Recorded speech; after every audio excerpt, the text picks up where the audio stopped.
Hi, Julia. You're muted. Hi, Bob. You guys.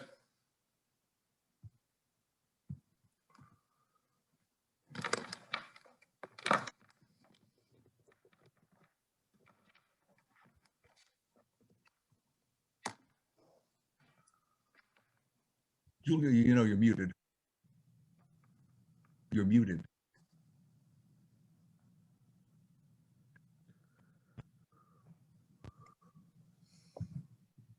There you go.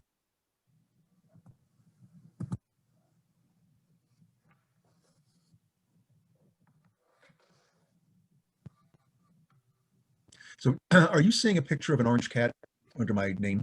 Yes, it's a Very lovely evil. cat with looking a little bit angry, just a little No, bit. he's just suspicious. Oh, okay. He's not angry. Oh, this Candace Murphy, Murphy Brown, Candace Bergen, Right, right? Candace Bergen, right? that's Yeah, it. yeah. Hi. Hi. Oh, yeah, Alex. Alex. Yeah. Nice long agenda there, Alex. Oh my God. Yeah, we're going to bullet point things, and you especially, Alex, are going to bullet point things. Well, I think a lot, most of them, hopefully, I think are 1 or 2 sentences. So it looks Daunting. worse than it is, guys. But if you want to bring a drink, snack, You Really. have to crack the whip, Alex. feel free. Yeah, I learned from someone else who does a totally unrelated kind of meeting. They said, "Oh, we just interrupt and we'll say, thank you, Julia. Moving on, Right. That's what to do. So I've been practicing. Good. Ah, Hmm. David, what is that cat's name? Simba. Simba. Oh, that's sweet. He's a very sweet cat, and he may, I would, show him to you, but I think the lesson, I never was in favor of having my face on the internet, and the lessons of the insurrection and how quickly those buttheads got rounded up, because How not only quickly were they, those who are guilty get rounded up. They're idiots. yeah, it wasn't just that they were at the scene, that's one thing, but then they were able to match up their photos with a robust anti-social media presence, which are just like, I don't know why people like to surrender their privacy in this day and age, but I'm not one of them. I thought they caught them because they had their phones with them. Like they had been, your location tag is on your phone. So they just True. rounded up anyone who was in that location at that time and brought them in. So And then they David, matched up their you really photos. need to turn off your phone. That doesn't work. You need to Well, they were remove also your battery. bragging and shooting their mouth off. You need to remove your battery if you want to be untrackable. That's right. That's why I have an old generation Galaxy that has removable batteries. But you're not hiding anything, are you, David? Not You've yet. got nothing to hide. Not yet, No. but you never know. No. Mhm. Hi, Arlene. What are we talking about? David's criminal past. David's going to storm something. Storm something. Okay. Oh, the Como property, right? Hey, Yeah. Ken. Okay. I Well, can. I can.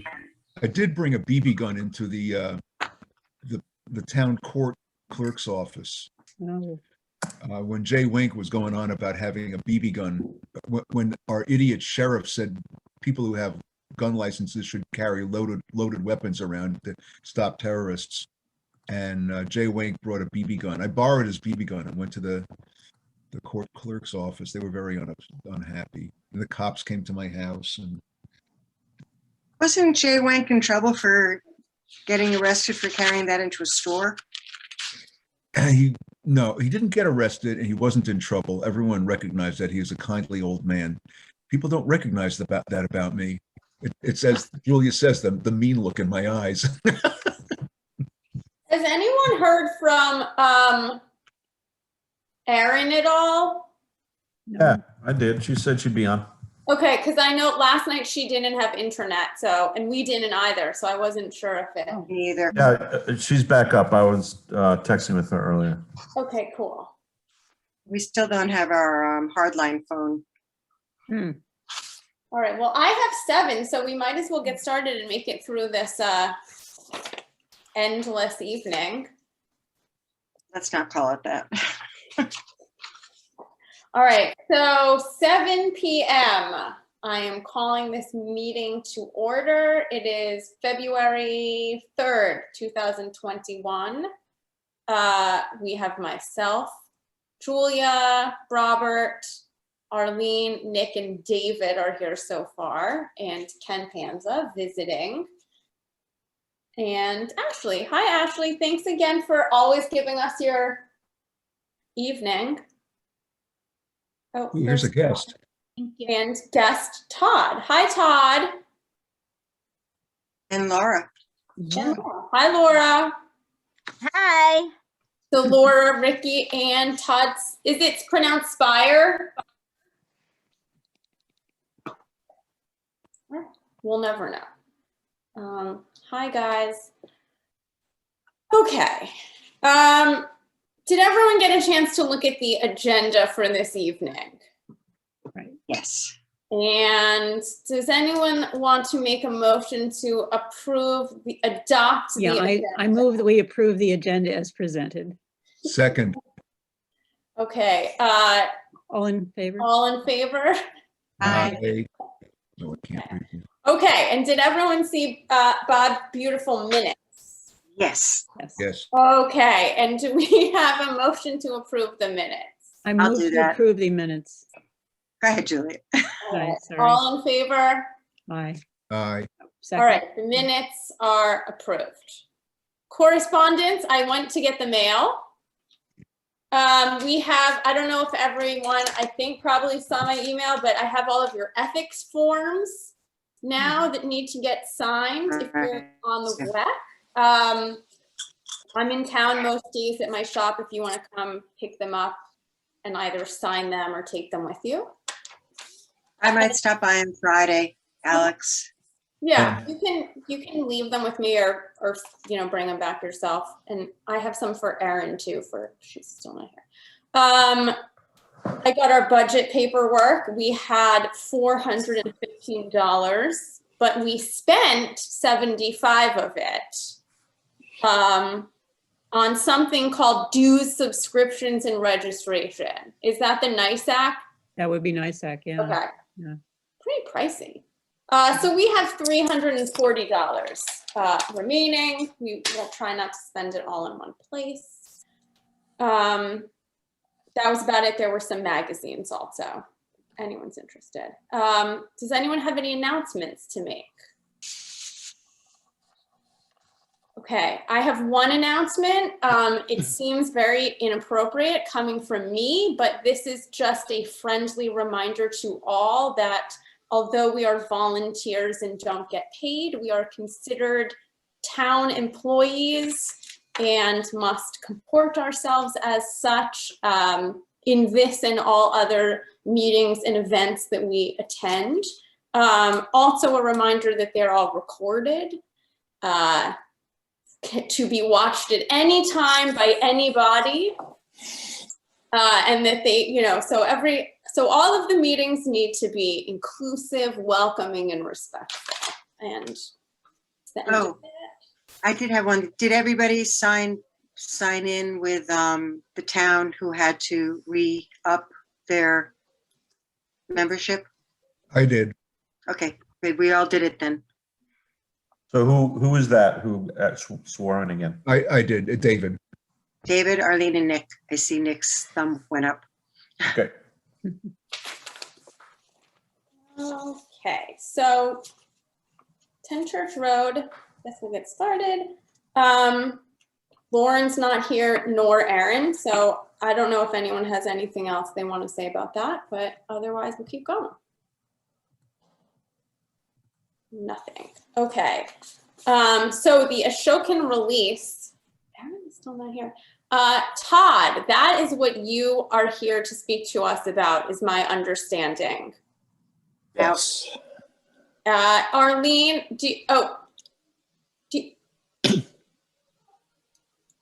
who's gonna call Arlene? Julia, do you wanna? I'm sorry, what? Oh, right, I will, Do sure. you of wanna have course, yep, Arlene call of back course, Judy? Yep. Okay. Mhm. Bye, Arlene. Okay. So hi, Todd. I know Erin spoke to you and she hasn't managed to log in just yet. So maybe you could start by just introducing yourself to all of us. Sure. And I gave her a pretty good, bird's eye view of sort of, what I would inform you guys about tonight. So she's probably heard 90% of the stuff that I would likely come out of my mouth. My name's Todd Spire. I've been living up here for about 15 years now, full time. I'm a fly fishing guide in Shandaken, and I have a fly shop on Route 28 in Phoenicia. And I guess somehow you guys got my name and just wanted to get some information about the issue of releases in the Lower Esopus. And I guess, correct me if I'm wrong, the purposes of me being here is to just inform. I want to be Switzerland, so I would sort of preface with that, and I'll do my best to really sort of separate just hard facts about the issues from personal opinion. It's my understanding that you've been contacted by, is it the town of Saugerties or the Lower Esopus Conservancy, some entity to sort of advocate on their behalf for I would response I don't know how we to would the speedies characterize- permit? I'm not sure how we would characterize who reached out. It wasn't like the town of Saugerties, but they did make it clear that they weren't asking us to advocate on their behalf, but rather asking us to put some time into taking some interest in the issue and seeing if we wanted to have anything to say about it. So they weren't asking us to take a side necessarily either, but just to rather learn as much as we could and then see if we wanted to Sure. take a side. Sure. It's not an easy position to be in. My personal opinion aside, it's tricky, and I'll try and start from the top and be very general. It's tricky also when you don't have a clear stake, I guess, in the decisions that are made. And by that, I mean that Woodstock sort of sits in between the upper and lower, the river above the reservoir and the river below the reservoir. I think really where I had started with my conversation with Erin is that this is one of those things, whomever you're speaking to at any given moment is going to have a compelling, heartfelt position on what's going on. And there is no clear, correct answer or approach to the issues regarding the releases down there. I'm going to try and take a little bit of time and give you a little bit of the sort of how the whole system works, and then the impacts for environmentally on the system and what's happening with mud throughout the system, and then also some of the economic impacts of what's happening both above and below the reservoir. So, and please, anytime interrupt me if you have any questions. Like I said, I'm going to try and speak very generally. So, as I'm sure you know, this is ultimately, the whole system is there to divert water down to New York City, right? So there's, and as many of you already know, there's been a sort of a pseudo war against the city for taking this resource out of the Catskills for generations. Eminent domain was used pervasively throughout the Catskills, and many of our hamlets here are still a little bit miffed about how that whole thing went down. That said, in most cases, the creation of the reservoir system improved the the watersheds from a fisheries standpoint, and again, I was brought in as an angler to talk to you guys about these impacts on angling. Given the natural course of things, almost all of the rivers of the Catskills at this point would all be stocked put and take rivers. The impacts of global warming ultimately would have taken their toll here, just as they have across most of the United States. And so what the reservoirs have created from a fishing perspective is a cold water repository, which is then slowly released through the various rivers, both on our side of the Catskills and the western side of the Catskills, and create absolutely incredible trout fisheries. So the creation of the reservoir system from a tourism standpoint and from a fishery standpoint has been fantastic. You can still catch native brook trout in Esopus Creek. It's the New York State fish. When I say native, I should sort of also clarify that a native trout is extremely rare. In this day and age, it's a trout that has not been diluted by crossbreeding with stocked trout. And the fact that we have a small abundance of them still in the Eastern Catskills is an amazing testament to the water quality that remains. And in large part, that water quality is here because of the creation of the reservoir systems. So, so that's sort of the quick version of sort of tempering the awfulness that is viewed by the creation of the water system with the positive impacts that it's had as well. So very quickly, the way the system works is that the Schoharie River north of us in Greene County flows west to the Schoharie Reservoir, and then through a tunnel goes from the Schoharie Reservoir down to the Esopus, and then through the Esopus down to the Ashokan. The Ashokan Reservoir is split into a western and an eastern basin. And there is what we call the weir, which is Reservoir Road, right? Everybody knows that beautiful bridge that you drive across in the middle of the reservoir. And what happens there is actually the weir allows turbidity, mud, and I'll go more into depth in that in a minute, to sort of settle out in the upper basin, very similar to a septic tank, right? The sludge falls to the bottom, the more clear water overflows the top edge and down to the eastern basin. The diversion channel, / waste channel, which is a big part of why we're all talking here now, is on the western side. So it's the muddiest water is diverted from the western side and does go down through that waste channel and through the lower Esopus.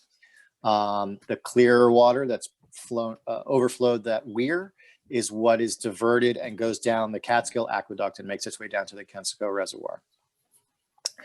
Now, if you've read through the paperwork that accompanies what you were asked to sort of review, you'll see a lot of stuff about the addition of alum to the water that goes through the Catskill Aqueduct and eventually winds up at the Kensico. You'll see a lot of stuff about dredging the Kensico, and a lot of the changes that are in the current one are about requests to changes to better impact the dredging of the Kensico. So these things have very little to do with us.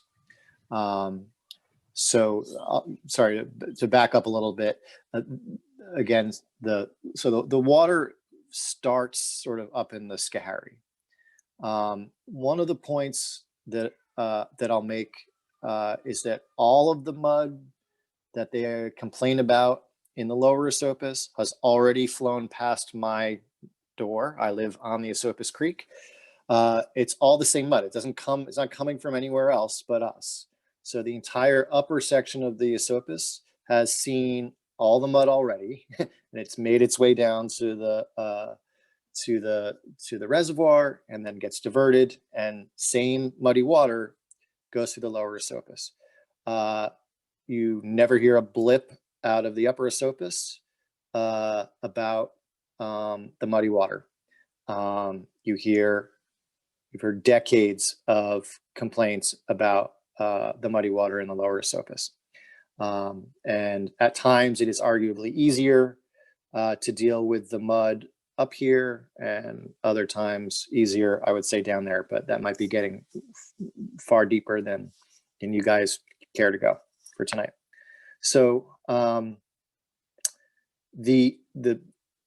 another distinction about what's often just called the muddy water, or the yoo-hoo, or the chocolate milk, turbidity, to be very clear, turbidity is actually a measurement of water clarity.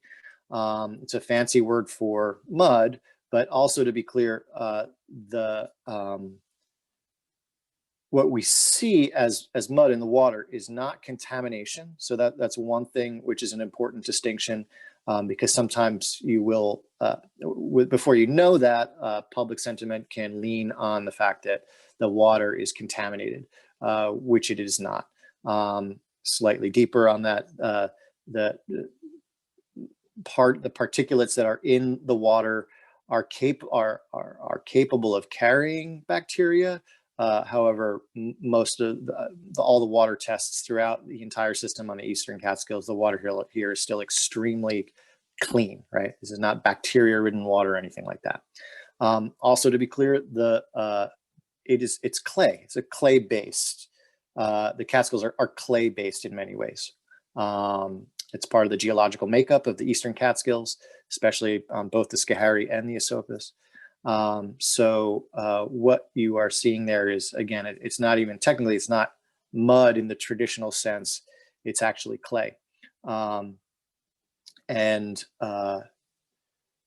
Without getting too far into it, the fact that it's clay and not just dirt is what actually creates moments like now, where after a high water event, the big storm that we had, the Christmas storm, large swaths of clay bank can give way in a high water event, and still we've had some, but very little dissipation of the turbidity in both the upper and the lower Esopus since that Christmas storm, because new pockets of clay has been exposed in the main stems and the tributaries of both the Schoharie and the Esopus.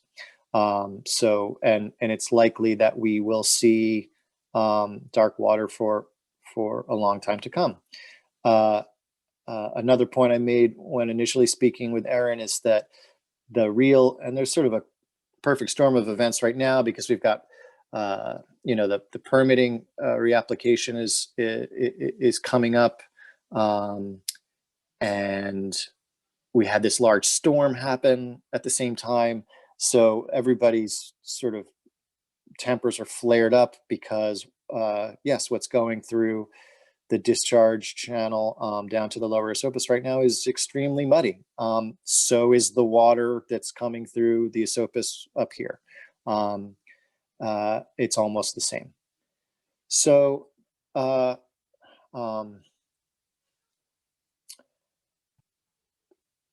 to talk briefly about sort of the economic impacts, the upper Esopus where we are, is a very fabled river from a fishery standpoint, from a fly fishing standpoint, written about in literature, and an enormous economic driver for tourism, not only to my town and towns west of me, but also to Woodstock specifically. And of course, this is not so much opinion, but observation. Tons of clients that I take out on the river are staying in Woodstock, right? So the fishery on the Esopus is an economic driver for recreation and hospitality in Woodstock, to be sure. From not to be better than, but from an economic stake standpoint, certainly the upper Esopus is pulling a lot more tourism dollars from a watershed recreation standpoint than the lower. So that's going to include kayaking, tubing, not just fishing. More to that point too, the fishery above the reservoir is considered a cold water fishery. So we have primarily trout and some bass. The fishing below the reservoir is a warm water fishery. So you've got carp and bass primarily, very few trout, trout like the cold waters that are up here. So the lower Esopus is a warm water fishery to whatever extent you're aware of that. There's very little, given the nature of things, there's no way you're really going to get cold water downstream the way that the system is currently built. The water that comes through our river, through the Esopus, is essentially water that comes out of the very bottom of the Schoharie reservoir, and hence ice cold. The reservoir, the Ashokan Reservoir is built in a very different sort of way, and the channel that's going, to my understanding, that release channel was not designed to take ice cold water necessarily in the same way. It just wasn't built in the same way that the Schoharie was. And to that extent is where we start to get into sort of the this conflict of opinion of how to manage and what to do with these water flows. As both an angler and I'm a board member of Trout Unlimited, which is a national organization whose mission it is to protect cold water fisheries. It is essentially a trout protection organization, not exclusively fly fishing, but predominantly fly fishing. But our job with Trout Unlimited is to protect our cold water resources. And for us, the Schoharie Reservoir is our cold water resource. Also, the headwaters of the Esopus have plenty of water. It's nice and cold up there if you're aware at all of the Winnisook property up there. But for us, the very short version from how we advocate from an environmental standpoint above the reservoir is that we endure the muddy water for the sake of the cold water that we receive. If not for that cold water, our fishery would be dead, which is an exaggeration, but dead from a wild trout perspective. The Upper Esopus Creek was just literally months ago deemed by the state to be a wild trout fishery. Starting this year, they will no longer be stocking trout into the Esopus Creek because they believe it's strong enough and healthy enough and has so robust of a wild trout population that it can sustain itself. And again, also in part because of the fact that we have the reservoir down low, the trout can get big, go there, get even bigger, and then just like you see on salmon on National Geographic, they come upstream and they will spawn and create reds up here and lay eggs and create new trout. So and again, that's the very, very short version is that we don't mind the muddy water. From a legal standpoint, so DEP, whenever you hear DEP, if you don't know, DEP equals New York City, DEC equals the state. The DEC is an enforcement agency. And all of this paperwork and the permitting and all this stuff, this essentially creates a set of rules that the city is supposed to follow in regard to its practices in managing its reservoirs and its releases and its watershed. There are limits to that term turbidity, and they're essentially ignored constantly. Because everybody at the table, both the DEC and the DEP and the local community and the anglers recognize that the mud comes because the Catskills are made of clay and we have high water events. And if we were to start beating up the DEP because the water that's just coming through the system was too dirty, and we say you can't release it into the, you can no longer release it into the Esopus, we would be shooting ourselves in the foot, both from an environmental standpoint as well as an economic standpoint. Our community lives off of it. So we endure it, and as does the DEC, and the DEC does not enforce the laws as far as how turbid the water can be when it's released up here through the Shandaken Tunnel. Now, once that water hits the release channel, because it has no longer has any, and this is, if you've read some of the back stuff, they used to call it the waste channel. The reason for that was because it sounds like it's got this negative connotation that it's like, oh, this is waste and dirty water. And part of that has been used sort of inappropriately. It was considered waste because it was a shame that it was water that couldn't be captured for the city. We were throwing away a resource. That's why it was named the waste channel. And then everybody sort of twisted it. Yeah, of course it's waste. It's contaminated water. It's like, no, that's not it. So now that's what it's now. It's called the release tunnel or what have you. But once it hits that tunnel, it's no longer part of the New York City's watershed, right? So all of the rules about their releases don't apply to what's going down to the lower Esopus there.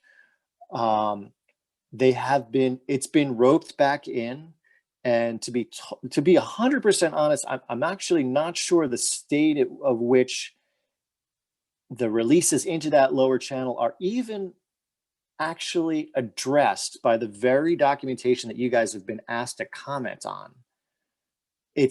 As I said, as far as I understand it, it's sort of an opportunistic reason to fly the flag again, because the permit is up for application. And yes, there have been calls for years and years that water should be treated in the very same way that all the other releases throughout the system are, both what's coming through the Esopus, through the Shandaken Tunnel, and what's going down into the Kensico, right? So multiple release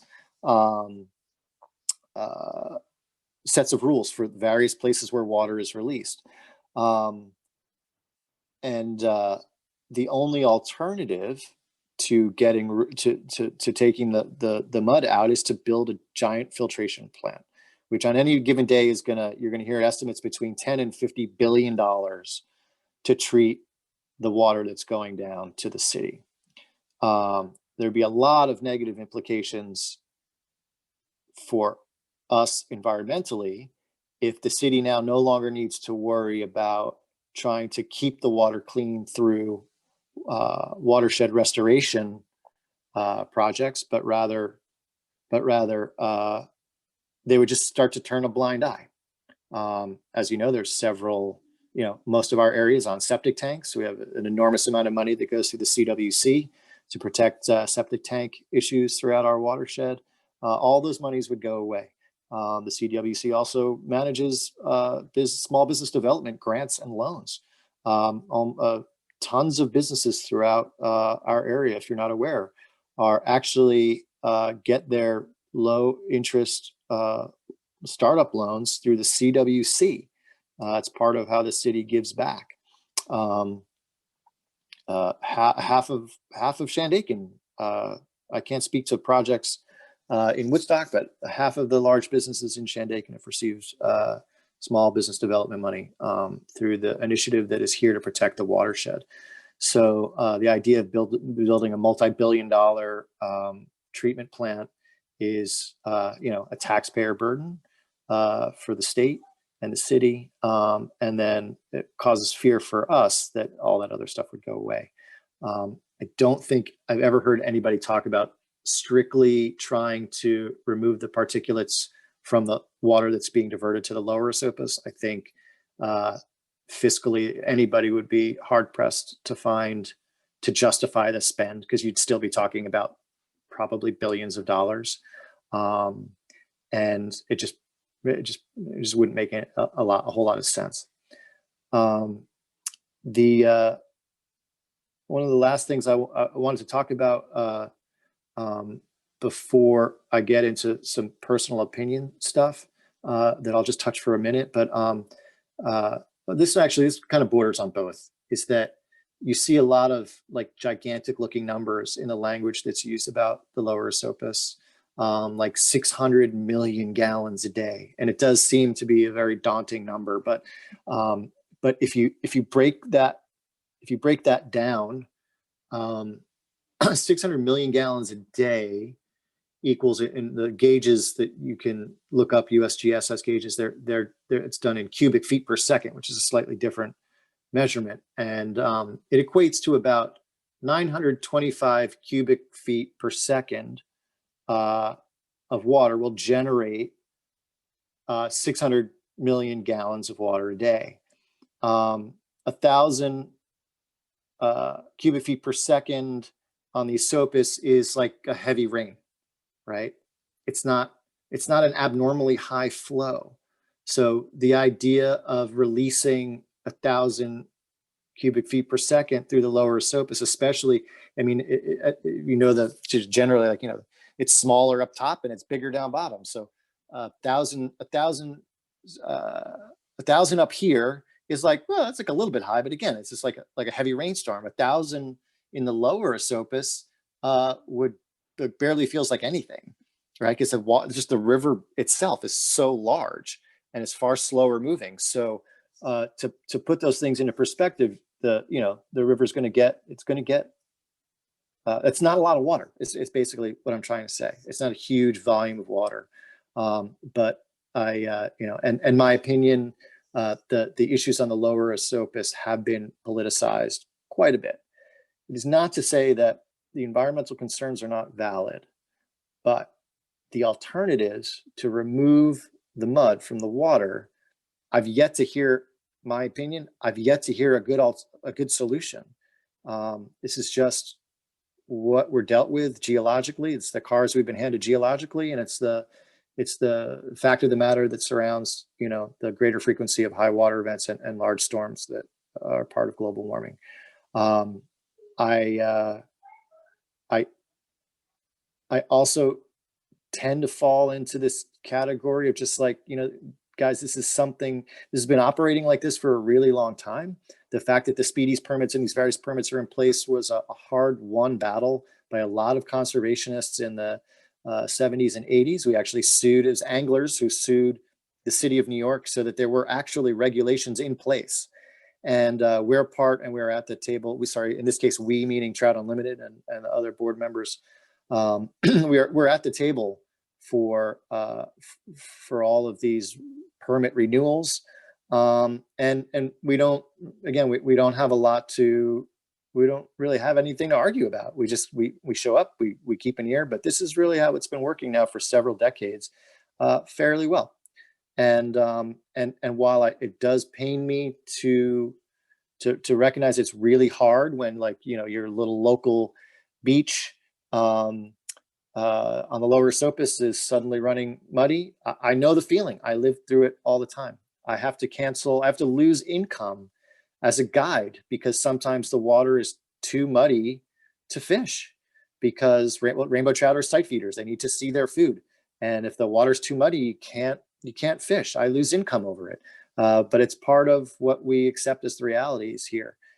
It's tantamount to being like, look, if it stopped snowing and the ski resorts couldn't operate, like they have to produce more snow, there's consequences to what happens with Mother Nature. And my personal opinion is I'm hard pressed simply because I haven't heard a really good solution to do anything more than you have to just learn how to live with it. Because I just the alternative just doesn't seem worth it. So even again today, we were approached by a local environmental group, I won't name it, to sign a petition regarding the hearing that's happening tomorrow over all of this. And the Trout Unlimited chapter was asked to sign it. We respectfully declined because we're not really behind changes to what's going on down there, nor is it really our mission as a nonprofit. As I said, we're here to protect cold water fisheries, and every solution that I've heard would compromise that cold water resource for the sake of more clear water. And that's just not good for us. Can I interrupt you for one? Yeah, I was done right there. So good. Okay, Kurt, I'm gonna ask you one sort of big overall question, and then I think we're gonna have to go on to the next kind of thing before I keep everyone here for like 6 hours tonight and they murder me. Of course, no. So my understanding is that obviously everyone who's involved in this has like their own reason for wanting what they want. And I know that this group, particularly the last time we spoke about it, was saying what we want to know is like, what's the overall environmental impact? Like we're not really impacted here. We don't really have a horse in this fight too much, but is this an overall, are we looking at something negative or are we looking at something positive? And I just want to understand that what it seems like you're saying is that the alternative would be more of a net negative than what's currently happening. Would you say that that's correct? It would seem that way, right? Again, I've never heard. In fact, I sent a note about it today. Has anybody presented a solution, or are we still at a point where everyone's basically just yelling at the city, fix it, right? And no, it's and the response I got was that it is the city's responsibility to illuminate solutions to the problem. So all solutions, as I said a few minutes ago, all solutions here would compromise the cold water resource, which is ultimately what really protects the fishery. For macroinvertebrates, the trout, right? That water starts to warm, and the whole thing starts to change, right? Now again, that is a purely above the reservoir concern. That's our local concern up here. The way that temperature affects these releases below the res and into the lower Esopus, I can't even really speak to that. But everybody's looking at the source of the problem, and the source of the problem is up here. I will say too that the DEP the city spends a lot of money doing stream bank restoration projects up here to mitigate turbidity on the Esopus. Not as much in the Schoharie, because it's really tricky up there, but all the little tributaries here, Woodland Creek and the Little Beaver Kill and 214 that goes up to you guys, and 212 up towards Hunter. They put a lot of money to try and mitigate and try and keep the turbidity, stabilize the bank so that they don't erode in high water events and keep that turbidity out. And they've done really good jobs, but when you have hurricanes come through, a lot of times that work gets knocked out. The Christmas storm, by the way, was half the strength of Irene. So from like a peak flow standpoint, Irene peaked out at 80,000 cubic feet per second. And this Christmas storm was 40,000 cubic feet per second. And, so I hope that kind of got to your question. Yeah. But nobody's presented a good solution other than fix it. It's still a cry for help, and I get that. Does anyone else have anything they want to ask Todd while he's?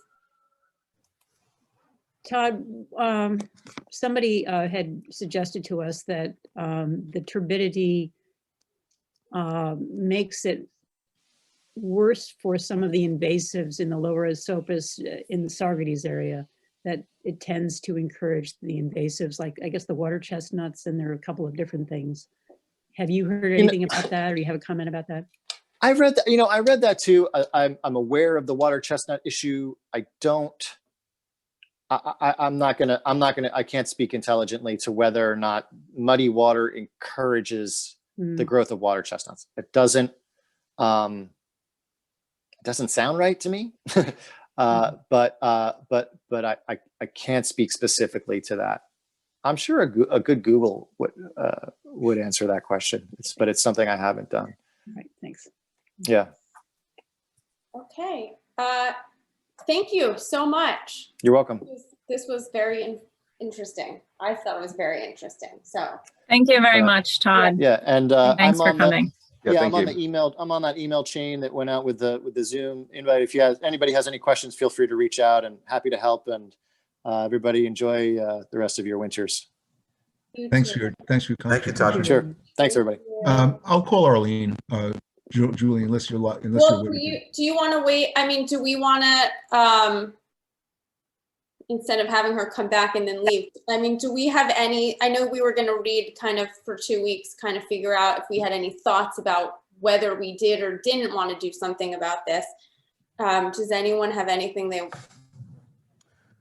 I propose we take no action. I mean, Todd sort of confirmed what my sense was, and I read and tried to read some of the DIS, and I still haven't seen anything, and Julia mentioned this last week, where there's an environmental impact that's significant in my view.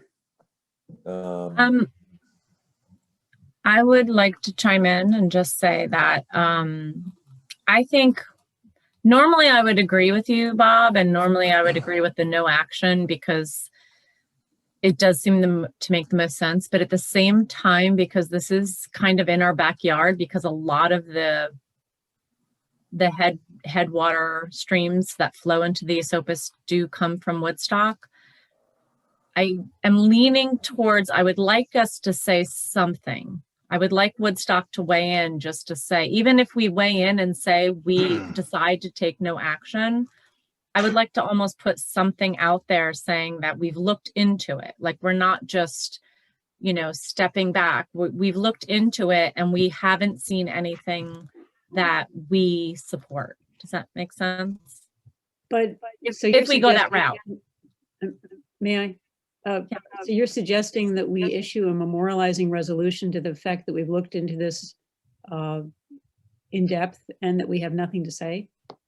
Well, I mean, you know, I don't know. okay, that's a good point, but yeah. Okay. I Yeah, guess maybe politically- we can post it on our social media or something. Let's Like, I do guess I that. don't just want to, I don't want it to look like we just didn't weigh in on it. I No, want to you're weigh right. in, That's- but I'm sorry. But it is, didn't you post it on our Instagram page about the hearing? I did. Or out, sorry. I was very cautious about taking no opinion, Right, and I think that's perfectly appropriate in my view. except can I just to share. I'd like to ask a question. So what problem, I appreciate the WEC always jumping in and investigating issues, but is this a Woodstock issue? Is the WEC looking at this because Woodstockers have said, hey, what's going on with muddy water? And that's why we're like, why does the WEC feel like you need to take an action? It's not a Woodstock issue. We've been clear about that. It's an issue for people above us and below us on the Esopus. well, And I will beg to differ with you, only because the Little Beaver kill is in Woodstock, and these are direct headwaters to the Esopus. Like, well, okay, it's granted- not, Jack, it's not in our backyard, but it's in our neighbor's backyard. It's so close. I mean, the water that's in Woodstock ends up being the water we're talking about. So I don't want to split hairs, but it's not a Woodstock, but it's not like oh my God, I'm forgetting the name of the power plant. Dance Yeah, camera. the dance camera. Okay, dance camera was so not in our backyard, but this feels like it is a little bit. There's a lot of, Laura, I think there was perhaps a sense that because so much of Woodstock is in the watershed, that we are almost stewards of what happens to it once it passes Okay. through us, and that therefore we might have some opinion or thought about what Right. goes on with the water. And particularly, I mean, I think what Todd was kind of saying too is a lot of what we get and have to do has to do with our relationship with the DEP and with the water that is in question. Right. And you're right about that, because I have a map of Woodstock where the line is cut of what's DEP, and about half of Woodstock, the western half is watershed, like you say. So that I appreciate your answer. Thank you. I second Bob's motion. Yeah, Aaron, I like your idea to make sure that we cover this in social media. I think we need to do more in that regard, and it's certainly Okay, an so you're- opportunity for Julia, us to you're say, saying we've we looked should at this cover- thoroughly. Yeah, you're saying we should cover it more social media, not so much resolution? I think so. That's my Okay. opinion. Yep. I would be- okay with that. I'm okay with that. Okay. We all okay with that? Yep. All right. I'll have to call David, you want Arlene. to call Arlene? I'll do that. Yep. You gonna do it, Julia? Yep, I'll do it. Okay. Okay. I'll volunteer to draft something up. Because, you know,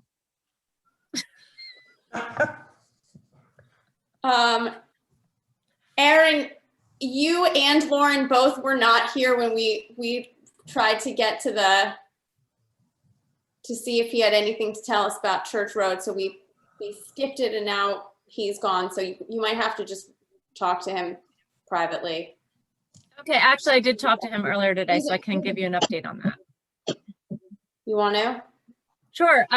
So the update is that it's basically, I talked to Bill and I talked to Lauren today. And the update is that They're basically pursuing it through legal action, and it's going to be a slow process. I know there's a lot of frustration. I've been talking to the Amy's. There's a lot of frustration with like why don't we test the soil? Why don't we see something? And I understand it took a while to get there, to get where we are, and it's not going to happen overnight. It's not going to happen in weeks or months to get out of it. I think we should just stay on top of it. I think the update is basically, it is moving along, but more to come. That's my best. Thank you. That's good. I mean, to me, that sounds like good news. I like that it's Oh, like good. official like that. Okay. Legal, you know? Okay. So Okay. Erin, is the earth going to be removed, and is that being held up because of the frozen conditions, or? It could be held up because of present conditions, but it also could be held up based on like what the earth that's there is. It's still out for whether or not how it's going to be tested, and therefore determined if it needs to be removed. Mhm. Is that?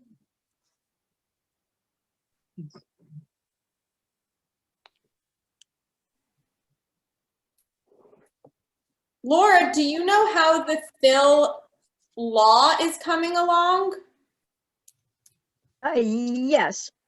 Yeah, let me think. Yeah, the fill law, I'm trying to think the resolution. It's been past the town board and we approved it, but it goes through steps. So I do know that we did a resolution at a recent town board meeting to say, yes, the town board approves this fill law. I would have to verify what the next steps are, but before you have a law, you always have a public hearing, attorneys look at it and whatnot. So it's passed the town board agrees with the law, so it's passed the town board. Now it has other steps in the process before it comes law. Is it something that we might be able to look at any point, particularly if we're going to again sometime be possibly in a position where we might be the ones not enforcing it, but trying to find out if it's been broken?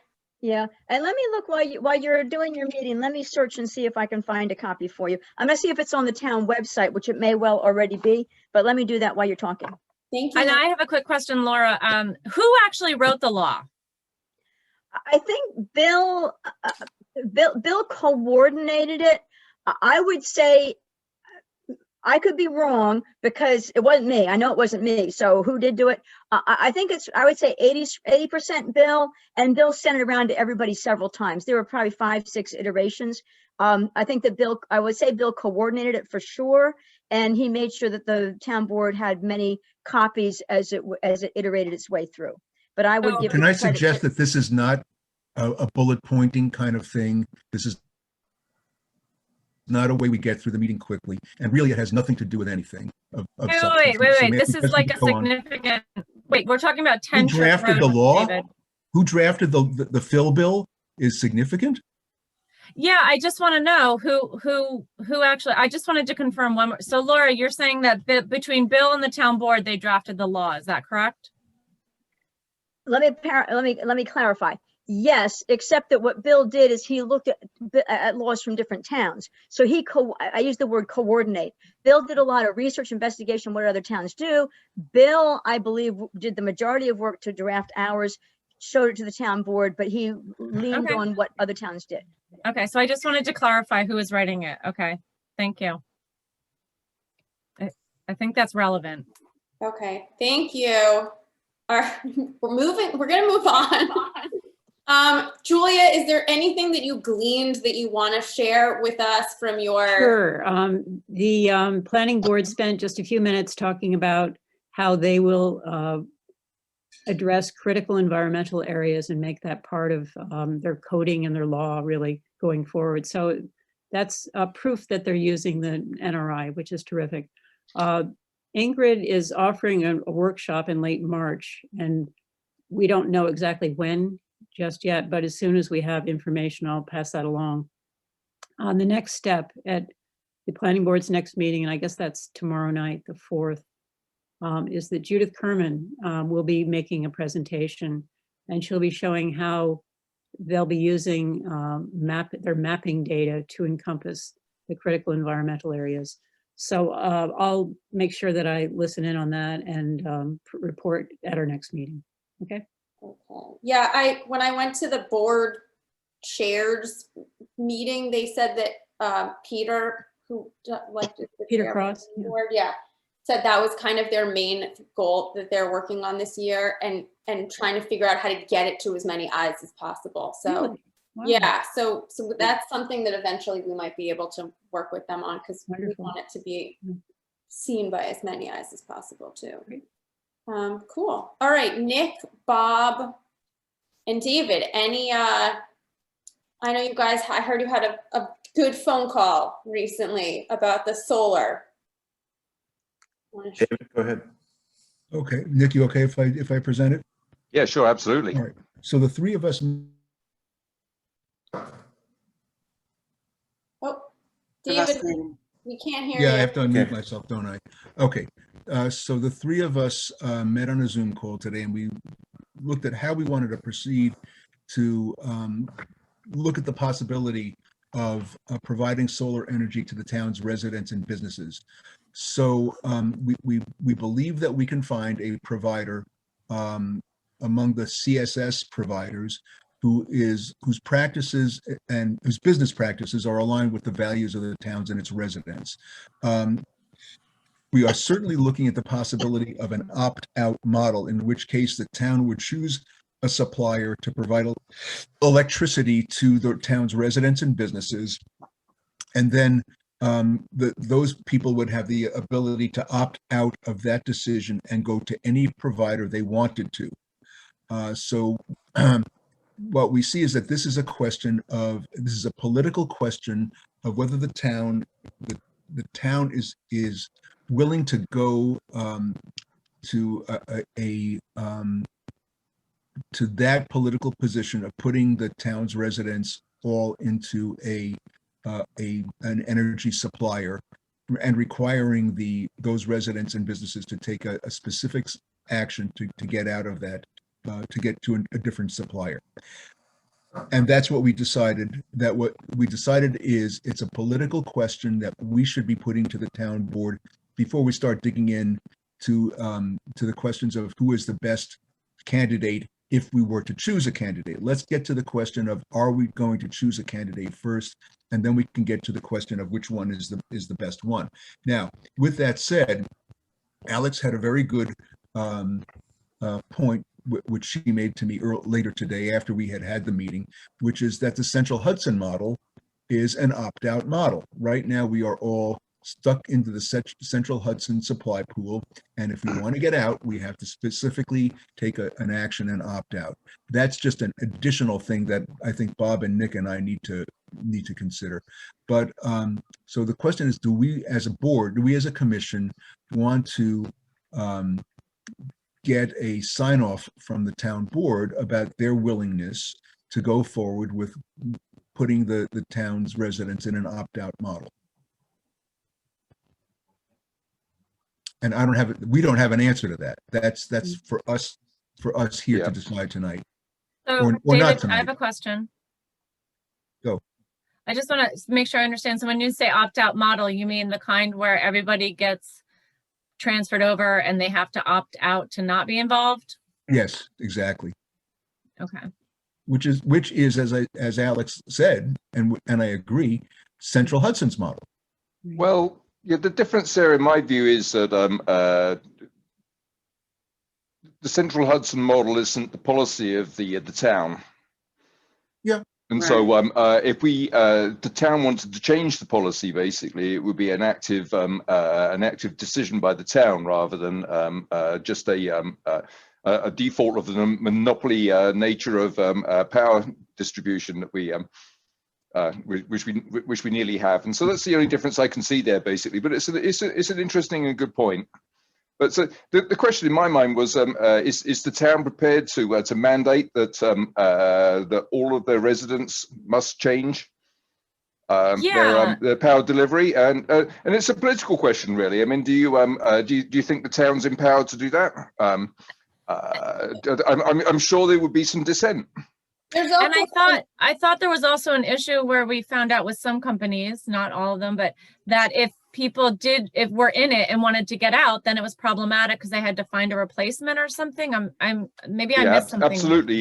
Yeah, Solstice. It wasn't Solstice. No, it was one of the other ones I looked at. You had to find a Replacement. a new member to replace yourselves with the same kind of power profile that you had before you could slide out of it. Now, it's very likely that the type of contract we'd be looking at here in an opt-out model wouldn't work quite the same way, and that's some of the research that we would do if we were going to go forwards with this. But the three of us decided it was probably worthwhile testing the town's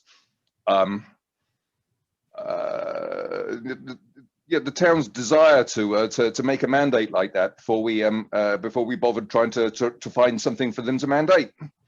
So And I should point out that there's a considerable amount of hoop jumping that the town would have to go through before they could do this. They'd have to have a memorial. They'd have resolutions and local laws, and it's not a simple process. It's a months-long process. It's not rocket science, but you got to go through step 1 and then get that done, and then step 2 and step 3, etc.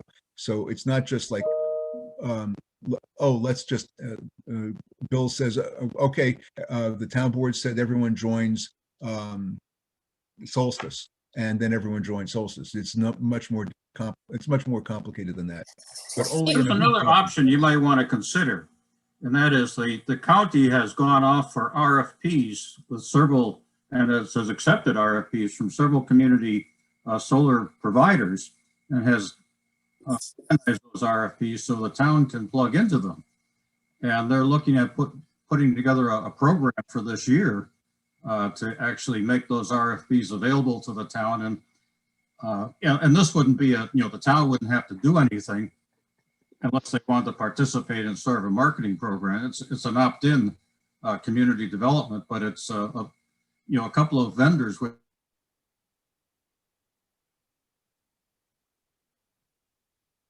Just froze. Yeah, Yeah. froze. Essentially. Ken, you're going in and out. Did Okay, anyone hear I me? think Ken, what I get from Ken's point is that there are a lot of different models. Opt-in model is certainly one.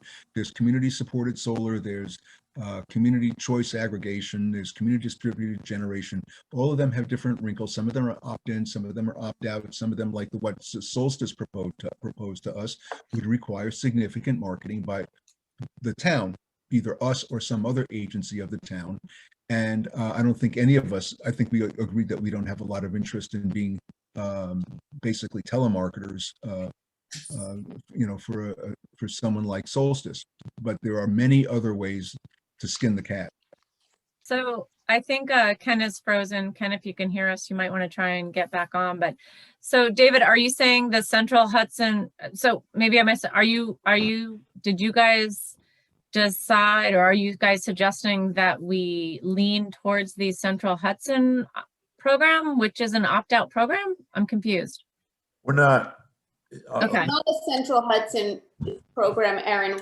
What it would entail would be if the town board were interested, they would go through basically like an agent, let's call it, who would help them to find and negotiate a contract with someone. So that even is, we might agree, the whole town might agree that they want to do this, and then there might not be a favorable contract, and then at that point it could still not happen. Okay. But I do, and if Ken's back, I mean, one thing I will say about doing this, and I'm sure it'll end up going into our climate action plan in some iteration when we get there, but it's going to happen eventually. So within the next, 5 to 10 years in New York State, this is going to be where our energy comes from.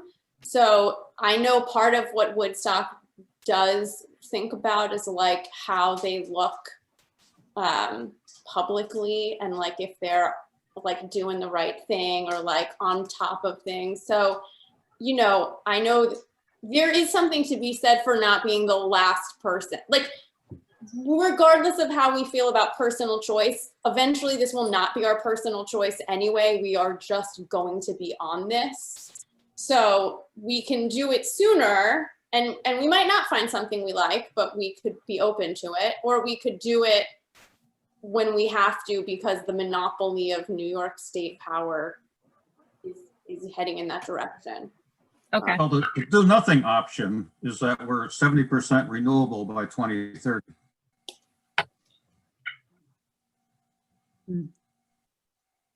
That's what the state is, and that's what Central Hudson will be delivering. But Nick, what I like to call it is the opt-in to fossil fuels model. I think when you mention it like that, it might change how people feel. Yeah, indeed. We can talk about this a little bit more when I stop by your store to sign that little piece of paper that I've got to sign at some point over the next couple of days. Okay, so unfortunately I do have to drop for a work obligation at 8 o'clock. So what the only thing I'll say is that there's no update on the community outreach or the green plan this month. I'm going to try and get something going towards the end of this month when my work settled down a little bit. So with that, have a good night, everyone. Sorry. Good night, I'm Nick. late. Thanks, Nick. Okay, Nick. So Alex, as long as you're at a break here, I did find the Phil law as of January 19th. I forwarded it to you, and I'll leave it to you to forward to others. And on January 19th, we did have I'll put this in the chat. On January 19th, I just put in the chat our resolution, which really was, like I said, to pass it along. Local law number 1 is the Phil law, and we did resolve to pass it to the Woodstock Planning Board and Ulster County Planning Board. And Alex, I just sent it to you, and you're welcome to send it to the WEC. Cool, thank you. Great. David, and I mean, is there anything else you do you want to decide, did you want us to decide now if we want to like go forward with sussing it out through Laura and, no, okay. Well, if I can speak to that, I do have a worry because when, I know you say Central Hudson is an opt-out model, but as somebody said, we're not Central Hudson. And anyway, I am a little, because, well, for instance, I thought Solstice was such a great idea and you all reviewed it, and very rightfully so, you changed my mind because of due diligence. If the town of Woodstock, and this is just my opinion, I'm not speaking for the other 4, but in my opinion, if the town of Woodstock were to do hey, we're all putting you all in this, and if you want to get out, you got to go opt out. You have to go take an action to get out. I would have to be really sure that this was really good for everybody and that there was no dark side to it. So I'm one to not want to force people to do stuff. If people really want to do it, and that's what I liked about, the Solstice idea, not that I agree with your reasons for not going with Solstice, but if we had a supplier that the WEC did agree was the good choice, and if we want to go out and entice people so they could take the action to join, and especially when you guys share with Solstice that it was hard to get out. So I would have to really be sure that we were giving people a really good choice to make them have to opt out. I would have to be really sure. And just, I want to say one thing and then we can move on quickly because I'm hungry. But one thing that David, Nick, and I discussed was evaluating all these different options and suppliers with some sort of quantitative scoring. And once we gather that information, then we could pass it on. That was one of the things to me was significant that we discussed it. In an opt-out model or in an opt-in model? I mean, both, and look at everything. The use of open space for the solar panels, opt-in, opt-out. I mean, so assign some kind of quantitative score to these things. Like and then, using no farmland, stuff like that. Yeah, a negative. That was a negative for Solstice. yeah, I mean, it's you guys know. I mean, it's sort of convoluted and complicated with this stuff, right? It turns out that using farmland is not necessarily a negative. We understand that some farms are surviving only because they can rent a portion of their land to solar arrays, to have solar arrays put up on them. And if they weren't renting those portions of their farmland, they would be suburban tract houses. So it's not simple. It's not simple. And I think the idea is what I guess where I would come out is If we need to sound out the town board about whether they're willing to proceed on some kind of hoop jumping venture. Laura, perhaps you could take that on and just, sound out the members of the town board, whether they're willing to have us go forward, and then we can go forward, and we will do a good job. We will, have things like, do you provide local employment? Do you, where do you cite things as environmentally friendly way as possible? And that's enough, because Yeah, I know, and you David's kind of understand. coming and I going think too. everyone understands. Well, right, but I'll give you my opinion. I will take it to the board and sell it. What I would sell to the board, and I love what Robert said about, I think you go by Bob, sorry. I love what you said about you're going to investigate a number of these, do a scoring, and whatever one you think is the top scorer. My opinion is, if we went with that as an opt-in model, where people, if we, just like the solstice, the idea that I liked was, well, yeah, here's a great thing, which it wasn't so great. But anyway, hypothetically, you got a great thing. The town board getting behind it and then educating people and getting people to opt in. I would love that. And then people are doing it because they want to. And if we enough people opted in, we might say, hey, it was good for 80% of the community. Let's go for the other 20%. But I like your idea of doing the scoreboard, seeing who comes up on top. And I personally would be well behind the idea of the town, of the Woodstock town, meaning the town board and the town, doing an education. That's what I pulled out of Solstice, with some of those steps that we're not going with Solstice, but I think the steps they talked about were great. And if we found the right company to partner with, I would love to see us do that. I'd love to see us start with an opt-in model. I think that's less scary than an opt-out model. So Bob, maybe you guys can come up with, in your quantitative list, like what would be the best case scenario, what would be like the second best case scenario, what would be we don't want, and then we can just kind of look through them, because there might be a best case scenario where like we build the, we get someone to build the solar arrays here at the old landfill, and then we get to use that location as our community. Oh, yeah, of course. And David actually has started with a questionnaire, basically, where we can get certain questions answered. Right. We're on the road, but it's nothing that we can jump into quickly. I mean, there's steps on the way here. And then, Laura, I don't think you need to sell anyone on anything. Just see if there is something that comes up that would be great for everybody. How do people feel about it? Yeah, I'll talk to the board. Yes. There's nothing to sell yet. All right, Erin, the resiliency planning tool, anything? No, we're going to have a meeting yesterday and it was postponed because of the storm. But so we're going to have a meeting soon. We're going to have it tomorrow. Okay, you're on the next couple of things here, so don't unmute yet. Don't mute yet. Climate smart updates. Are she muted just for the fun of it? Oh, sorry. Oops, did I do that? Got a good sense of humor.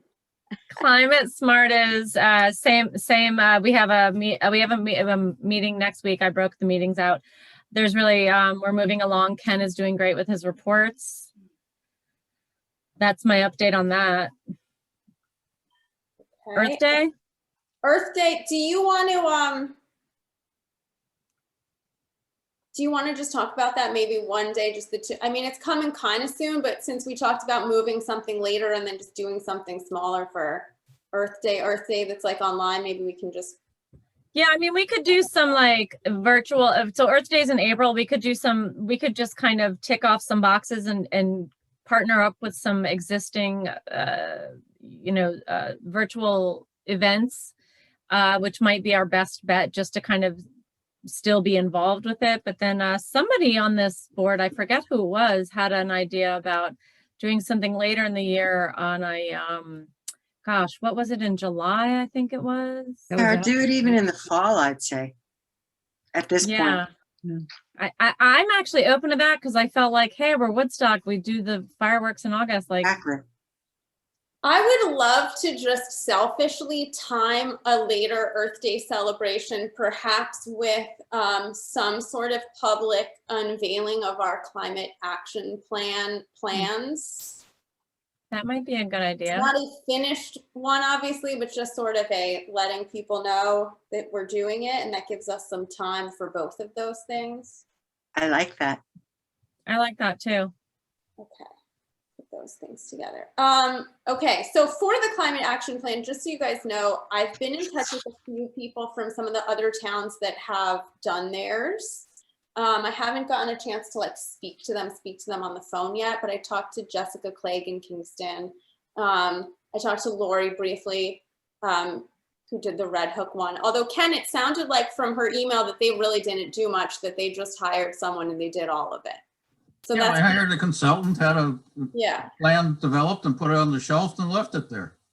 So that's going to be part of my conversation with her. Although theirs is so good that we could almost just change the name. Yeah, you don't have to, I mean, your list that you put out is terrific. All we have to do now is just cut and paste from the other plans and fill it in. Saugerties, I spoke briefly to Mary. You know, theirs is only municipal, like government operation, so it didn't fully make sense, you know, and they complained the whole time about how hard it was, and it seems like they didn't do anything. So Who'd you talk to, Mary O'Donnell? I talked to Vernon, and he was like, oh my God, it was the hardest thing we ever did. And I was like, you didn't even do it. But I am trying to just get some information from them about like some of the logistics of how they did it, and if they, you know, how they hired someone, if that's something we wanted to look into. But Laura, this is another question really for you. Hi. You're on mute. Yes, there we go. Okay. Yeah, phrase the question, please. So you weren't here for our last meeting when we discussed this, but the project that we were hoping to work on next for our climate smart points, since we did the NRI already, is the climate action plan, which is basically what it sounds like. It's kind of thinking of a 10-year plan, could be less, more, that we would recommend to the town. It covers a bunch of different areas. If we wanted to, we can do government operations or community or both. We'll probably do both. And, you know, we will give it to the town and say, this is what we think you guys should be doing for the next 10 years. And it's going to have action items that we'll also be working towards taking, that go all usually get us more points, which get us more grant money. So I guess where you come in is knowing how receptive you think that people would be to that, because it's going to be another thing like the NRI where we have to present it and say, do you guys want this and accept it, and are you going to use it? Otherwise, we'll just save the year. Well, I can give you my opinion. I mean, my opinion is, I personally think it's a great idea. I think it's a great idea. If you're going to put together a 10-year action plan, you know, you're the WEC, and it sounds like a very forward-thinking thing for the WEC to do, to say, hey, strategically, what does the town want to do next? Historically, the town has done great things, thanks to the WEC, thanks to Ken, thanks to a lot of great work by a lot of great people. The town has had a lot of great achievements, and Aaron doing the climate smart, there's a lot of people I can name who's done a lot of great things historically. And it sounds to me like this climate smart action plan says, okay, from where we stand here, strategically, let's look forward. It may be, you know, tactically as near-term strategic as long-term. I think it sounds like a great idea. How well the town will embrace it is going to depend on what's on your list. They may say, oh, we're never going to do that stuff. Or they may say, oh, what a great idea. So, you know, without seeing what your plan is, I can't predict how the town board will embrace it. But I can tell you the idea of the WEC putting together a strategic plan of where do we want to go in 10 years. You know, if you don't have a vision of where you're going to go, you're not likely to get there. So I love the idea of doing the action plan. And I love working with this WEC actually, because you guys do a lot of great homework. And when you come forth with something, it's well-founded. You have very well-founded opinions and decisions and recommendations. So my belief is your climate smart action plan would be the same. The town board, as they look at what your 10-year action plan is, they may have opinions like, well, some things too big to do, can't do it. Some things will be, oh yeah, that's very reasonable. Let's jump right on that. And especially if you as the WEC are, there's two ways to do this. One is to say, hey, you're going to have a climate smart action plan that you, the town board, you're going to go lead.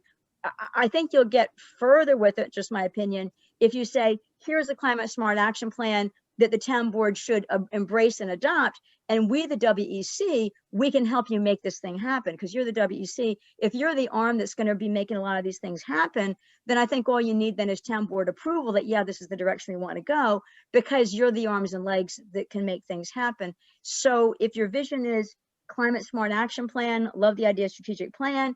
And if you're sharing it with the board for approval for you as the WEC to make these things happen, I think that's a win-win.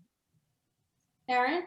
I would just like to mention one thing to piggyback on what Laura said. I don't know if everybody on this commission is aware, but it's an election year and we're losing two board members. Richard Hepner and Lauren Rose are not going to run. So we've got 2 seats. So what that means is the town board that we're going to want to adopt it or embrace it is going to be Laura Reiki, Reggie Earls, and blank and blank. So I think it behooves us. I know I plan on really getting to know the candidates and saying who's going to be someone who has environmental stuff on their radar. So that's kind of something's in flux there. So we're doing something for an audience that we're not quite sure of half of the audience yet. So yeah, and that's an excellent point. And that's and I'll piggyback on that, is if your climate smart action plan, if you had it done this year and you wanted a town board resolution to embrace it, adopt it, and say, let's proceed, I know who the town board members are this year. Erin's point is excellent. I do not know who the town board members are next year. And Bill's up for election too. So, so 3 board members are up for election. Yeah. 2 of the 3, I know Richard has announced he's not running. Lauren, I haven't heard him announce, but Erin, you maybe know more than I do. I just haven't heard him announce that he's not running, but I haven't heard him say he is running either. Bill is running for sure, but you may want to give some thought to the timing about whether you'd rather, if you have a climate smart action plan, would you rather present it to the board as it exists today, or would you rather, I feel like, let's make a deal, you know, here's what's behind the curtain and here's what Jay has in the box. You know, what's behind the curtain, it's like the 5 of us. What Jay has in the box, we don't know, because, you know, we won't know that till November. If you do a 10-year plan, you really can't consider who's going to be on the board in one particular year or another. But to get the plan approved, you might consider who's on the board. Exactly. I know what Laura's saying. Anyway. Yeah. Well, and anyway, so, but yes, I love the idea. And I can share this with board members too, that you're, can I use the words that you are looking at doing a 10-year climate smart action plan? I can phrase it that way and just get initial feedback. Yeah, so Laura, just so you understand a little bit more too about how it works. Kingston is right now in the process of doing the same thing. So if you kind of check in with them, you can see it in action a little bit ahead of us. You announce it before it's finished. So it's kind of a living document that involves a lot of community input and governmental input. It's not just the 7 of us saying, we need to compost more. So it really is going to have a lot to do with what the community thinks we need to be doing and what their needs are, and what people from like the planning board, the building department, the highway department think that their needs are and our needs are. So it is a little bit of a collaborative thing, even though we would be the ones handling it. The initial list. Right. So we would kind of be saying, this is to, you know, to fulfill some of our climate smart plans, and because we think it's a good idea, we're working on this community action plan. And then we would start, and once we kind of knew that we had the support there, we would start the process of taking, like Kingston's doing a survey, right, Erin? Is that? Yes. You know, they had a big launch and then they did a survey, and then they're having all of these different stakeholders be involved. It obviously won't be as elaborate here because we're not a big city, but so once you I mean, out of the box, you can't really take it back. Yeah. is the other thing. And I think that I actually think it's a really good thing that we're doing it this year, because it almost forces the potential candidates to kind of speak to it and say, are you guys going to get behind this? You know, and make it part of their vote for me, because I think the climate action plan is a good thing. Like, they can help us advertise it and we can help them. Like, I think it's a good opportunity. Cool. Community opportunity too, which is nice. Yeah. Bringing the community together. There's a lot of Really, new people here that can get involved. Exactly. And some of the ideas, Laura, I'll send it to you, but the Red Hook one that we've looked at, some of their ideas were really interesting. Like, some of them involved ways to make the town more pedestrian and bike friendly. Yes. Not just by adding like bike lanes, but by envisioning what kind of development they wanted to have there in the next 10 or 15 years, so that it was things that you could do all at once and walk to, and you didn't have to like drive 10 towns over. Yeah. But which is cool. And do know that the town does have a complete streets committee who's really looking at things like bikes and pedestrians and and a lot of stuff. But yeah, that is pretty cool. So it'll be really cool. Just get everyone on board. Okay. Laura, who heads up the Complete Streets Committee? Do you know? Grace Murphy. Oh, thank you. You remember didn't they come to talk to us one time? Yes. We're still waiting on some things. Yeah. Time to invite them back. They have to come back. Yeah, they had some good. Okay, so that's the climate action plan. Anyone's welcome to add to the spreadsheet that I sent out, guys, with any of your ideas anytime. Just throw them in there. Don't be shy. Okay. Next. So the Valley View clear cutting is mostly resolved. I spoke to Ellen. She figured out what was going on.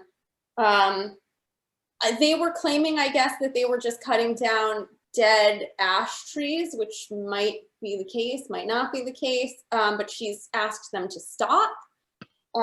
And everything's going to go before the planning board, because they're trying to get a house up there and they're doing all that stuff. So Ellen assured me that they are on top of it and that they're going to make sure everything is followed correctly. But I think when we see it up at the planning board, we should just keep our eyes open, because those people don't live here, I don't think. So we want to be very careful.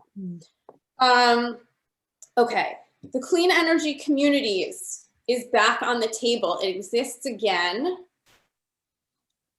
It's another, you guys probably know better even than I do, because you had looked into it a year or two ago, right? And it's another kind of money venue for us that we can look into. January 9th, they're doing those two presentations. February 9th. Yeah, right. I'm going to go to the evening one and see what they say, but there's also one in the morning. So if anyone's there's one at noon and in the evening. Yeah. It's kind of like a climate smart, similar. They piggyback. Erin and I have been going to these like climate smart municipal task force meetings, and they are trying to get everything a little bit more like synergized so that we can piggyback off of everything and get points. But before we go to the next item, I just want to say Europa McGovern was our person before, and of course she moved on to the Ulster County Environmental Group. So now the person is Anila Cherian or Sherian. Does anyone know her, or? We do. We do. Okay. Yeah, she's been at these other task force meetings. So okay. So she's aware that you're from the WEC and that. Yeah, they're very aware of Woodstock. They were touting us as like. Okay. I was just going to say, if we don't know her, maybe we should invite her to speak with, to talk with us at an upcoming meeting, because now that this NYSERDA thing is back again, what are the high impact actions we should be going for? This is what we worked so hard for, and then the whole thing fell apart, and that was deeply disappointing, Yeah. But now it's back. So. The three items that we got still count, and we could just the use of community solar, because that's one of the new action items, and that'll fit right into what the county is going to be proposing as an action item for them, and to get the towns involved also. So it would amplify the impact of that particular action item. Yeah, and when I spoke to Vernon Benjamin, my new best friend from Saugerties, he said that Anila also is the person that they call for like everything, and that she's incredibly helpful, and that you can just be like, help me with this grant. How do we get these points? How do I do this? And that she has really handled like everything for them, and that she's lovely. So, Great. so that was that. So I'm going to go to that if anyone else is interested. Yeah, I'm going to do that too. So, Okay. I might, I'm not sure yet. okay. David, did you have anything about the Rock City Road thing that you? Yes. Yeah. Okay, so let me go. This came to me from Jim Hansen. Jim's concern was that there was no plan submitted by the applicant to prevent silting of the stream or to do any other mitigation, take any other mitigation measures with respect to this project. Now, Paul Schultes Jr. was working with the contractor who did the work, and Paul took it upon himself to go to the contractor and say, hey, we need to do some silt fencing here. And so Paul Jr. made sure that the project was done properly. But so in a sense, it's a no harm, no foul situation. But Jim's concern was that the planning board had somehow let this pass by them. I don't know if there was something in that the applicant did or said or submitted that we didn't see, which would have alleviated any concerns that the planning board might have had. So the bottom line is that what Jim and I thought would be appropriate is for our consideration is to make sure that the planning board I think perhaps Alex, you reach out informally to the chair of the planning board and say, hey, we got this concern. Did you ever address this? And then just to make sure that, and then we need to be a little more careful in looking at anything that has a potential environmental impact and make sure that the board is on top of it. And that's all I have to say. Okay, David, do you want to send me an email with some of that wording in writing sure. from Jim, so Absolutely. that I don't say like stilted, like, I don't know. I just want to make sure I sound legit when I talk to them. Yeah, I'll do that. You want me to copy the rest of the members? Yeah, sure. Yeah. Anyone want to opt out of getting another email that you're not going to read? Okay. All right. I'll leave you off, Erin. Only because I trust you guys to handle it. Seriously, I'm genuine when I say that. I want to just make sure I sound exactly like I know what I'm doing. When I went to that board chairs meeting, they looked at me like I had 57 heads because, I don't know, I was maybe a different demographic than they were expecting. And they kept asking like why I was there. So I need to sound good, David. Don't make me look bad. Okay, Ken, I know you wanted to tell us a couple of things. Yeah, just real quick. I'm on this Ulster County Environmental Management Council. We meet once a month, and we generally have a speaker come in. This month we had Dennis Doyle come in, and he gave us some updates. One of the points he made is that this affordable housing problem is really an environmental problem because the environmentalists keep taking all the land that might be available for housing and putting it to land conservancies, making it part of an open space plan, essentially eliminating any capability of building affordable housing. And he says, you're like Woodstock, we just got done with an NRI and we have an open space plan. Other towns have it, and there's nothing in it about where you might build affordable housing. And there was an article in the newspaper today about this. So he's really coming on strong, asking the environmental community to start working with the planning boards to start addressing the issue of where you're going to build affordable housing. I mean, right now, is that someone proposes it, the environmentalists oppose it. So it's a big problem, and he's really pointing to the environmental community as being a major part of the problem.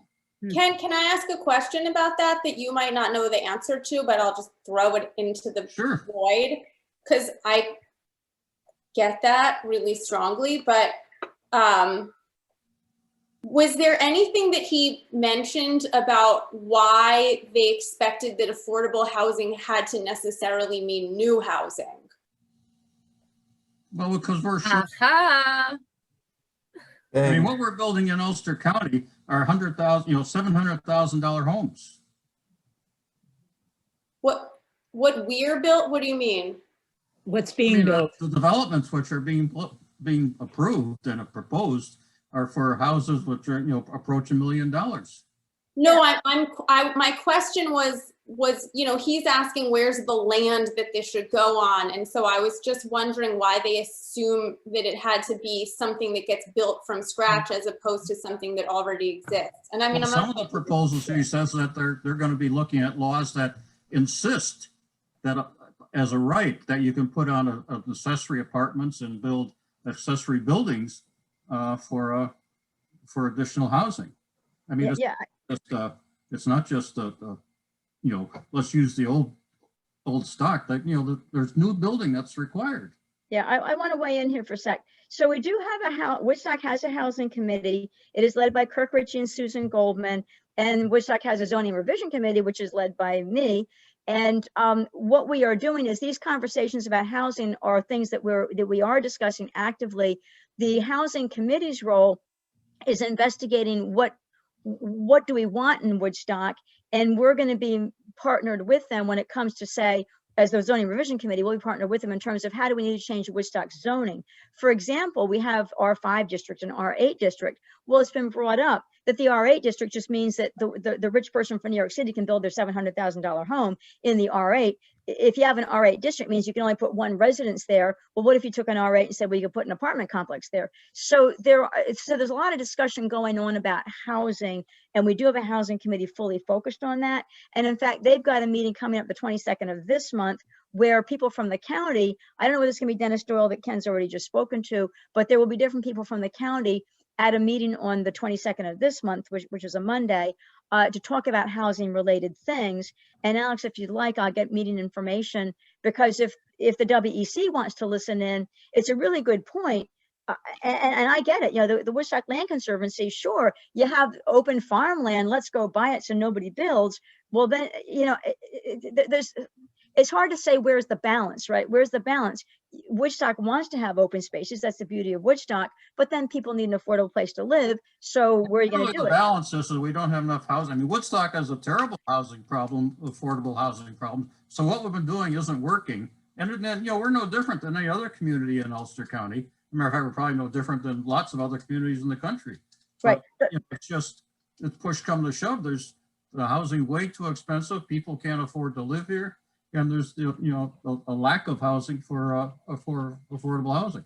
So Yeah. This is also, I mean, I feel we're like not going to solve that here. So let me just go on. Yeah, but what I will do, Alex, We're not going to solve that here. I'm not solving it. I'm just telling Alex, I'll get that information for the February 22nd meeting. It's an open meeting, it's a housing meeting with county speakers. And if people on this committee would like to join in, Alex, I'll get you the information in case people want to join. Okay, I just wanted to make you aware of that and bring it up. I do think though that, problem not to take it back to the climate action plan, Ken, but some of the things that we've seen in some of the other ones that could be applicable here do have to do with housing issues. So I think that it does make some sense to keep at least our ears open about housing things that are going on here, because housing in many ways has to do with environmental issues. Right. Can I just throw in something? And you don't argue with me. I'm the messenger. All right.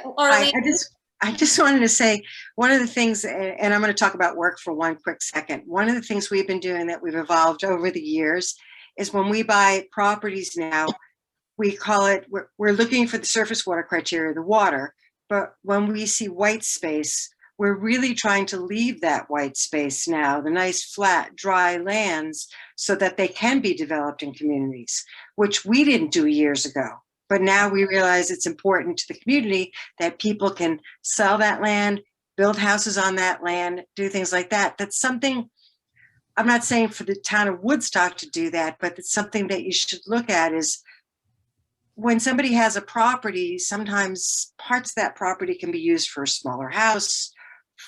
Yeah, well, It's just a way of looking at land a different way. You know, it's not the a county whole planning piece of board's coming land. in strong on these issues. I already mentioned the county's coming up with this community solar program. And so, you know, this is something that you'll probably learn about when you go to here. I can't read that off the. Yeah, I can't read I can't read it, Alex. It's itty bitty. You'll probably hear about this from Europa when you go to your river meetings, that your climate smart task force meetings. But you know, they went ahead, investigated all these places, issued RFPs, made sure the business issues were resolved, and so those are available to the towns to proceed.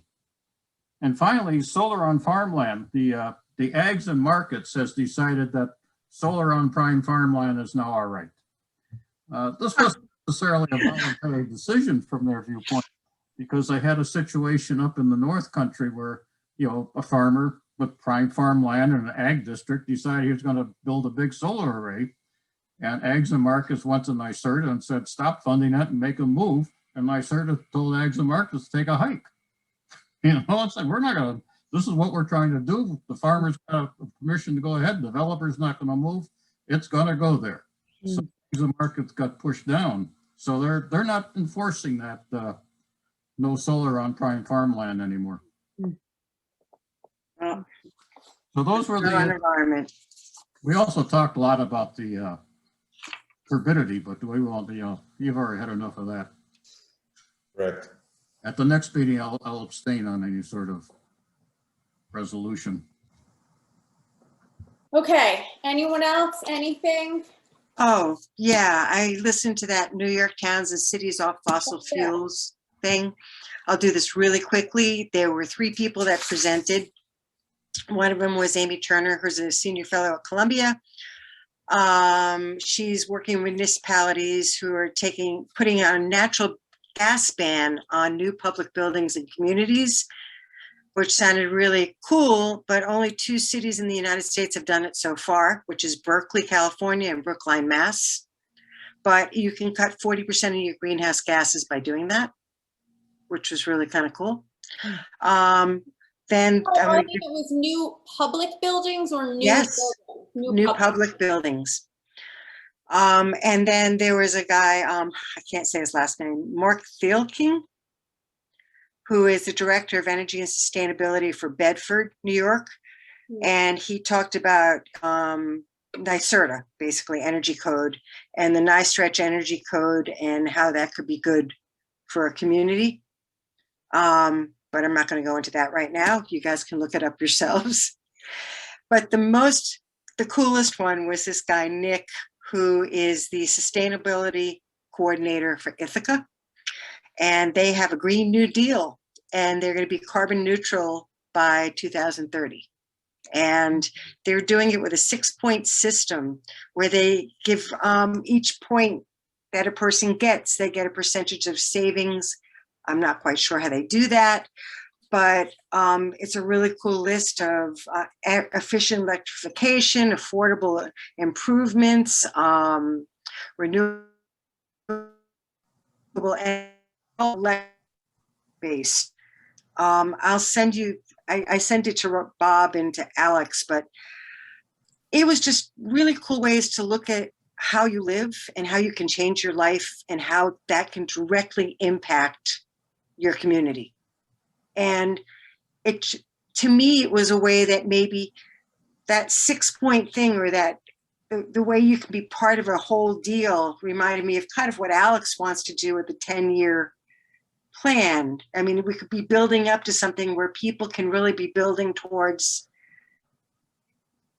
being energy efficient, you know, in their whole life. So I don't know, I thought that was really cool. So I'll send it on to all of you. I thought the coolest part was when they said that they should work on the size of rooms in new buildings. Yeah, and of course the shape and the lighting and the windows, and it's everything people know about. But it was good that they're actually in Ithaca, they're doing it in their homes and in their buildings, public and private. So that Oh, was, Laura, I have a question for you while we're on building questions. Sorry. And then we can really leave. Because there are so many kind of building things that are happening in town with public buildings, the town hall renovation, potentially the library, things like that. Do we ever, I know we don't get a say in those things, but I think that we should get a say in those things. And I'm wondering how that might potentially work if we wanted to say that as part of what we're looking at doing for 10 years or whatever, we want to make sure that the things that we're doing as a town reflect what our values are as a town, and like what better than to do that through like the public facing structures.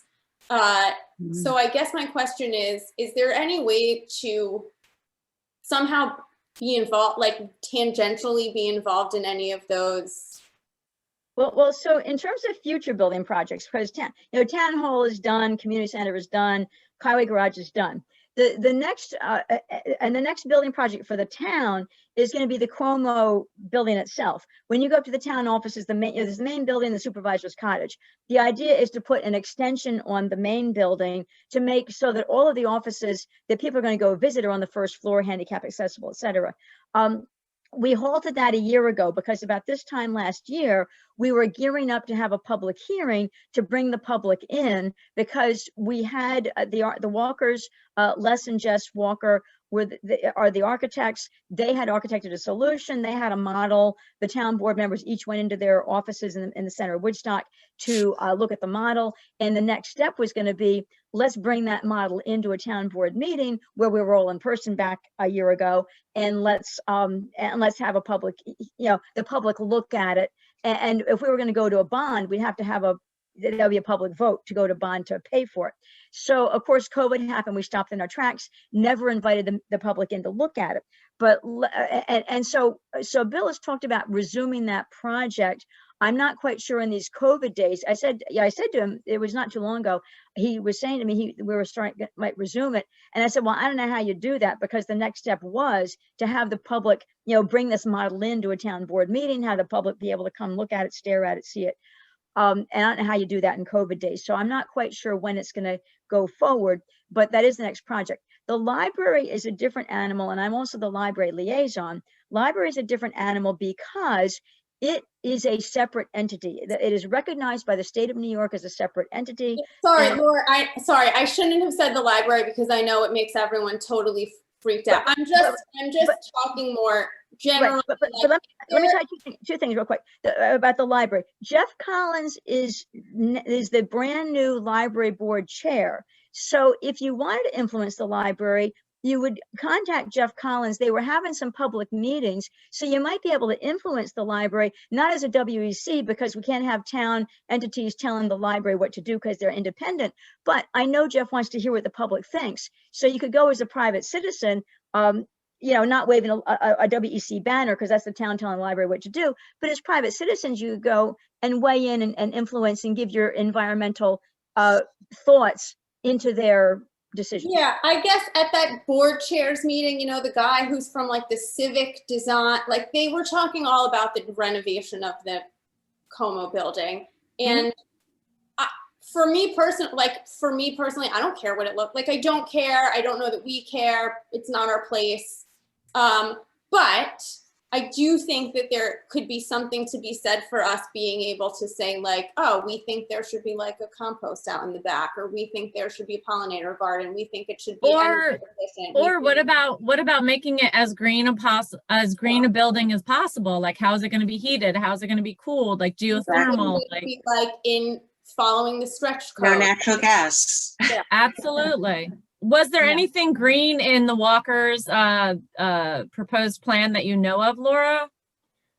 I hate to say I don't remember, but I don't actually remember specifically what the heating plan was, or how much what do they call it? Yeah, passive solar, when you have windows in the right places. I don't recall how much they had that was green in terms of energy. Could you look into that and give us an update at the next meeting? I guess I'd rather wait till it gets going again, because right now it's kind of nowhere. So I could look into something that's not, it doesn't Yeah, have but any. I recently read something about an article where Bill talked about getting it started up again, like just in the last month. Right.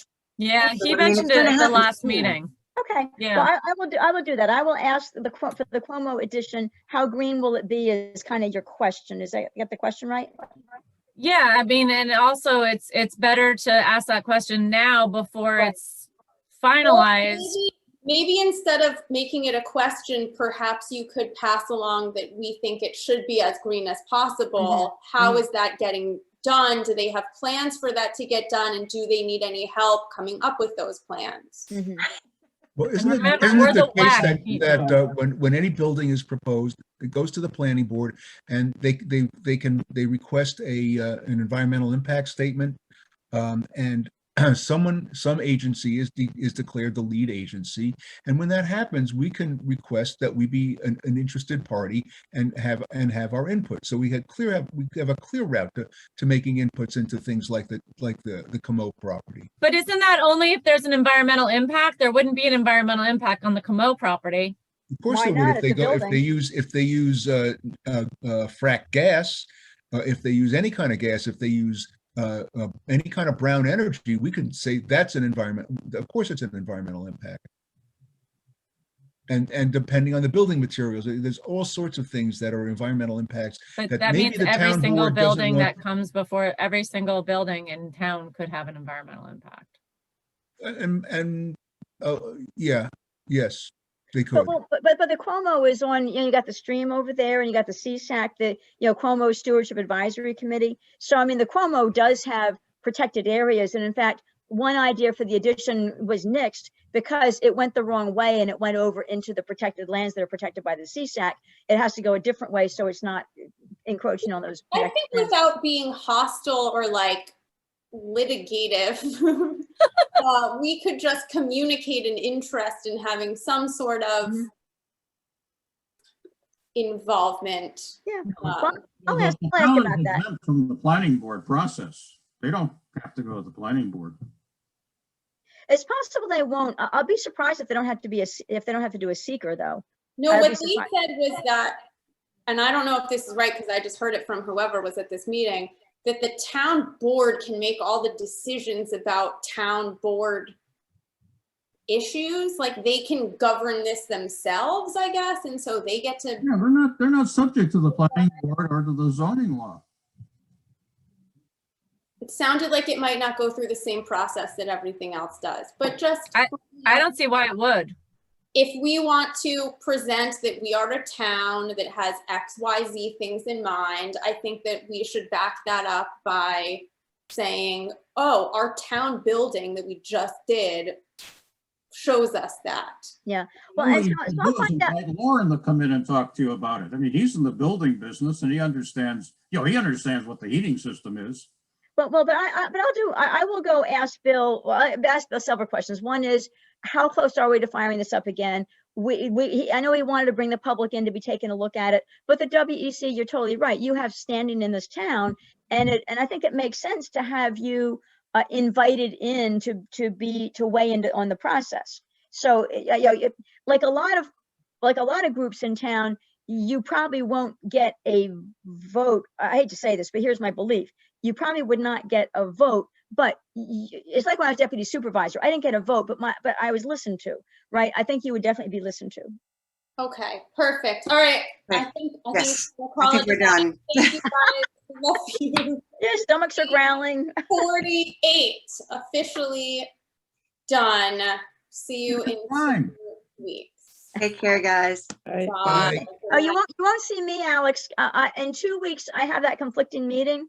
And it is actually the Woodstock Democratic Committee meeting, and it is actually candidates are coming forward, and I do need to be at that meeting because that's where candidates are announcing. We were talking before about the town board candidates. They'll be announcing themselves at that meeting. So in some cases, I've done your meeting instead of theirs, but in that case, I expect it starts at 6, it ends at 8.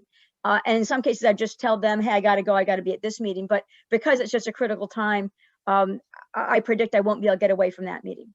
So I don't expect to be here in 2 weeks, but I'll get these My answers. and get birthday, them. Laura, and I'll miss you, but we understand. Your birthday? You say It's my birthday in 2 weeks from today. Oh, wow. So I was hoping you would be here, but I understand.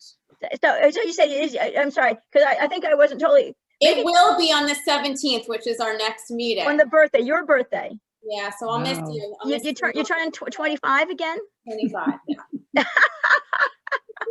Yeah, so keep us posted on the candidates, though. Okay, I will. Yeah. Because it makes a big difference. And what can I say? It makes a big difference because locally, at all levels, government makes a difference, and locally, the local candidates definitely can change things. So, yep. All right. Well, Thank you, Laura. Thanks, guys. Thanks. Thank you, Ashley. Thank you, Ashley.